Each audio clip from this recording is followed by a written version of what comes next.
Alors qu'Emmanuel Macron déplorait que les pays du Sud dénoncent le double standard des Occidentaux sur l'universalisme, le président de la CEDEAO Umaro Sissoko Embalo s'est demandé si le peuple libyen était mieux loti aujourd'hui que sous Kadhafi.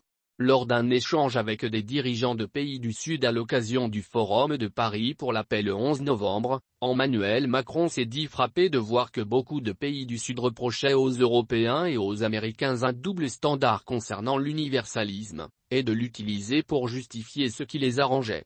Une accusation à laquelle le chef d'État français a tenté de répondre, notamment dans le contexte de la guerre en Ukraine. L'intérêt de ce panel pour moi est qu'on se parle très franchement de la manière dont vous approchez cette guerre, dont la communauté internationale doit se tenir face aux prémices et aux conséquences de la guerre, et ce qu'on met derrière ce mot universalisme et dans ce contexte, comment on peut bâtir un universalisme plus efficace, plus tangible et vraiment universel. Et sans doute moins européano-centré, a-t-il ainsi lancé. Le problème de la Libye a causé des conséquences graves pour le Mali, le Burkina Faso, le Niger. Une déclaration sur laquelle est rapidement revenu son homologue de Guinée-Bissau Umaro Sissoko Embalo. Celui qui préside actuellement la communauté économique des États de l'Afrique de l'Ouest, CEDEAO, a déploré que le seul conflit à l'agenda de la communauté internationale soit celui entre l'Ukraine et la Russie, alors que de multiples guerres sévissent aussi en Afrique.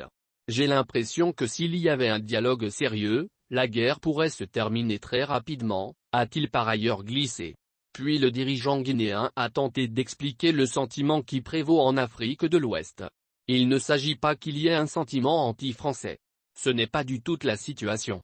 Mais le problème de la Libye a causé des conséquences graves pour le Mali, le Burkina Faso, le Niger.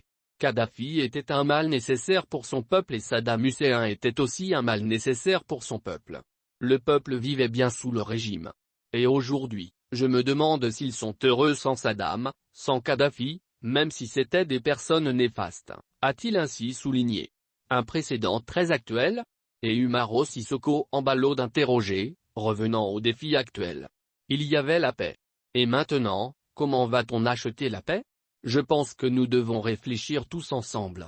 Pour garantir la sécurité de l'Europe, on ne peut pas se passer de la Russie, a-t-il glissé, avant de s'adresser à Emmanuel Macron, rapportant son échange avec le président russe lors de sa visite à Moscou le 26 octobre. Vladimir Poutine m'a dit que Macron était important pour finir la guerre. Il m'a parlé de toi 3 fois. Il m'a dit une grande accolade à mon ami Macron. Il a la responsabilité d'en finir avec cette guerre.